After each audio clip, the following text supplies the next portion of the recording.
So today I received my wheels back, now with all the spokes and the rims. It took quite a while for the mechanic to finish. I don't want to blame him. He told me that he got the wrong parts too many times. I'm not sure if he didn't order it correctly or whatever. So the only problem or the issue is I got this new set of sprockets, or the gear, I'm not sure what the word is, for my cassette here. Is it cassette? I'm not sure.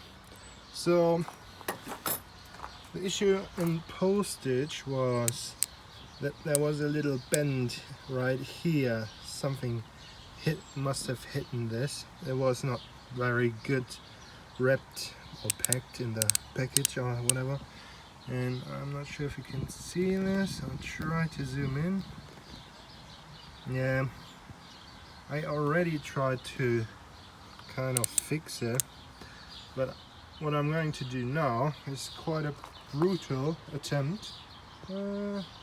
Focus with the angle grinder.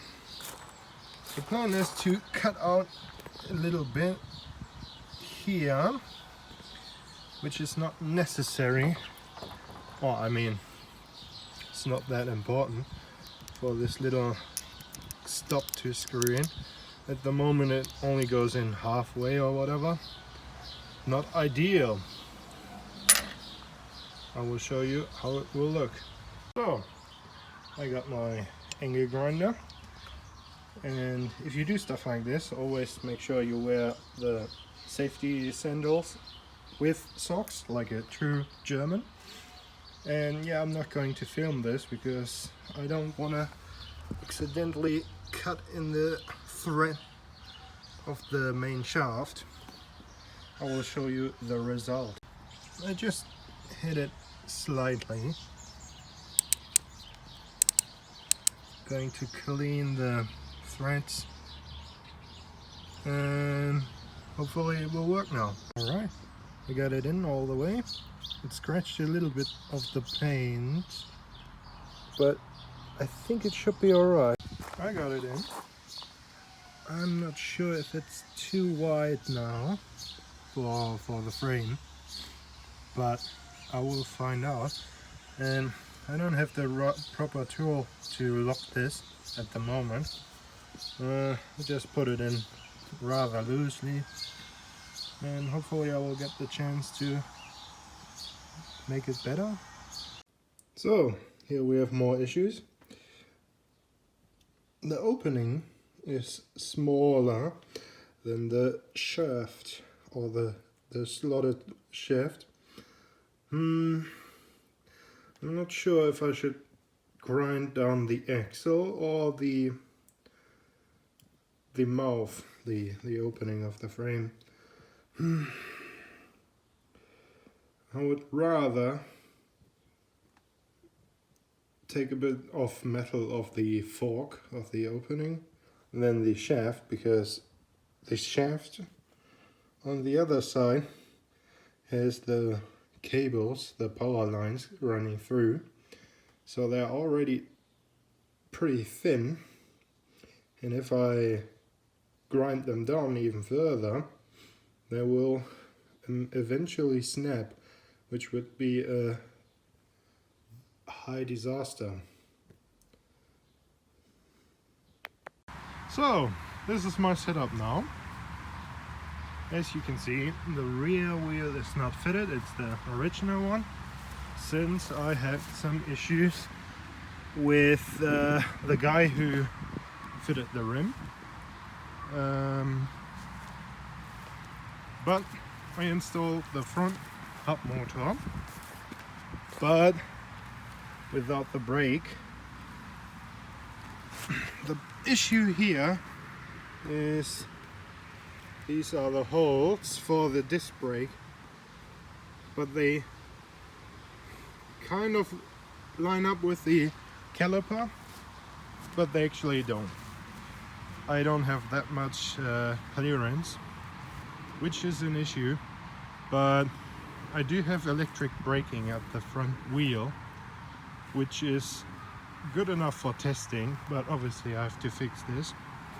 I run the cables up here to my first plug, which I'm eventually gonna switch out because I don't like the stock one.